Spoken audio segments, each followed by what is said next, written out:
সম্পদে বড় লোক হওয়ার চাইতে মন মানসিকতায় বড় লোক হওয়া ভালো। সম্পদে ধনী হওয়ার চাইতে মনের দিকে ধনী হওয়াটা ভালো, কারণ যে মনের দিকে ধনী হয় আল্লাহ তাকে সম্পদ দিয়ে ধনী করে, নেক আমল দিয়ে ধনী করে দেয়। সুবহানাল্লাহ। অনেকের মা কবরে আছে, অনেকের বাবা কবরে আছে। আপনি যখন নামাজ পড়েন আপনার মা বাবা পার্সেন্টেজ পায়। আপনি যখন কাউকে দান করেন আপনার মা বাবা পার্সেন্টেজ পায়। আপনি যখন রবের জিকির করেন আপনার মা বাবা পার্সেন্টেজ পায়। আপনি যখন এরকম মজলিসে বসে রবকে স্মরণ করেন ওই সওয়াবের পার্সেন্টেজও মা বাবা পেয়ে যায়। তখন মা বাবাকে যখন সেই সওয়াব পৌঁছায় দেওয়া হয়, মা বাবা জিজ্ঞেস করে কে পাঠালো এই নূরের সওয়াব, তখন ফেরেশতারা বলে আপনার সন্তান আও ওয়ালাদিন সালিহিন ইয়াদউ লাহু, ওই সন্তান পাঠিয়েছে। মা বাবা তখন খুশি হয়ে আপন স্টাইলে রব যাকে যেভাবে রেখেছেন সেভাবে রবের কাছে, রবের দরবারে সন্তানের জন্য ফরিয়াদ করে। আমি আমার আল্লাহকে ধরে রাখার মতো ধরে রাখতে জানি নাই, যার কারণে তো টেনশন আমাকে স্পর্শ করেছে। সেই জন্য দেখবেন আল্লাহ ওয়ালা যারা হয়, মাথার উপর ছাদ নাই কিন্তু টেনশন ছাড়া মুখে হাসি আছে, পেটের মধ্যে খাবার নাই মুখের মধ্যে কিন্তু টেনশন ছাড়া হাসি আছে, যার উজ্জ্বল দৃষ্টান্ত এই পৃথিবীকে চাক্ষুষ ভাবে দেখিয়ে দিয়েছেন কারবালার ময়দানে ইমাম আলী মাকাম ইমাম হুসাইন রাদিয়াল্লাহু তাআলা সুবহানাল্লাহ। পরিবার সবাই শত্রুদের তীরের ভিতরে ছিল, তলোয়ারের ভিতরে ছিল, কাফেলার মধ্যে খাবার নাই কিন্তু মুখে কোনো টেনশন নাই, পানি নাই কিন্তু মুখে কোনো টেনশন নাই, পরিবার শহীদ হচ্ছে মুখে কোনো টেনশন নাই। জগৎ জিজ্ঞেস করে ও ইমাম হুসাইন এই কঠিন মুহূর্ত আপনি এত খুশি মনে আছেন কিভাবে? ইমাম হুসাইন উত্তর দেয় আমার মাওলা তো আমার সাথে আছে, আমার টেনশন করার দরকার কি? কোরবানি মানে শুধু গরুর গলা অব্দি কি চলানো মাতন না, সুরি চলন বস্তলে এটা বন্টন করার নাম শুধু কোরবানি ন।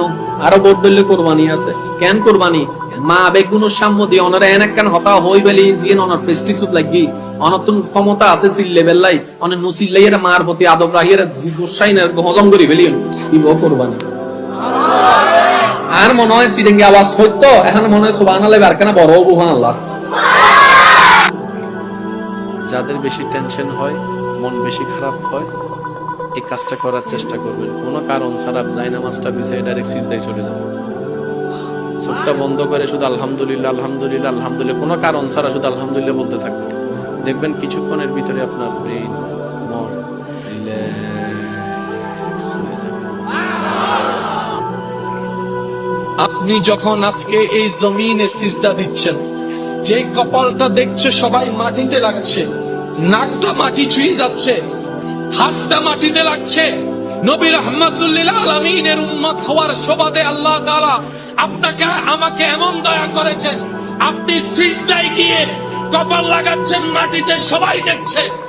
রব বলে যে না, আমার বান্দার কপালটা মাটিতে নেই, আমি রবের দরবারে, আমি রবের দরবারে। আপনি যখন ফিস ফিস করে সুবহান রাব্বিয়াল আলা বলছেন, হয়তো আপনার সেই আওয়াজের শব্দের উচ্চতা, সেই আওয়াজটা, সেই শব্দের উচ্চারণটা পাশের জন হয়তো শুনতে পাচ্ছে না। রব বলে যে দেখ জিবরাইল, তুই জিবরাইল সিদরাতুল মুনতাহা পর্যন্ত তোর সীমানা শেষ, কিন্তু আমার বান্দার আওয়াজ দেখ সুবহান রাব্বিয়াল আলা আরশ পর্যন্ত শোনা যাচ্ছে। নবীর প্রেম ছাড়া যাবে, যাই হোক আল্লাহর উপর বিশ্বাস ভরসা হারা যাবে, যাই হোক আল্লাহর উপর রাগ করা যাবে, যাই হোক আল্লাহর উপর নারাজ হওয়া যাবে, যাই হোক হতাশ হওয়া যাবে না। জন্মগ্রহণ যখন একবার করছো বাঘের বাচ্চার মতো লড়ে যাও। যে নিজেকে সম্মান দিতে জানে না, সৃষ্টি তাকে কখনো সম্মান দেয় না। যে নিজেকে মূল্যায়ন দিতে জানে না, সে কখনো মূল্য পাওয়ার কোনো অধিকার। আগে নিজেকে সম্মান দিতে হয়। আপনাকে ভাবতে হবে আপনার যে দুই পা আপনার রব দিয়েছে, সে দুই পা আপনি কোথায় রাখবেন আপনার সম্মান বাড়বে, কোথায় রাখলে সম্মান কমবে আপনাকে ডিসাইড করতে হবে। উদাহরণ দূরে এতটুক দেই, যদি পাটা মসজিদে রাখেন সম্মান, বলেন সম্মান, পাটা যদি মক্কা হজের দিকে উমরার দিকে রাখেন? বলেন বলেন। আর পাটা যদি মদের দোকানের দিকে যান, সুদের দিকে যান, ঘুষের দিকে যান, মারামারির দিকে যান, জুলুমের দিকে যান, ফিটাফিটির দিকে যান, অত্যাচার করার দিকে যান, আমাদেরকে একটু বুঝতে হবে কোন দিকে গেলে ইজ্জত বাড়বে, কোন দিকে গেলে ইজ্জত কমবে। মৃত্যু তো একদিন আছে, কোনো না কোনো ভাবে তো মৃত্যু হবে। আল্লাহ তোমার কাছে আবদার, তোমার কাছে চাওয়া, তোমার কাছে আরজি, তোমার কাছে ফরিয়াদ।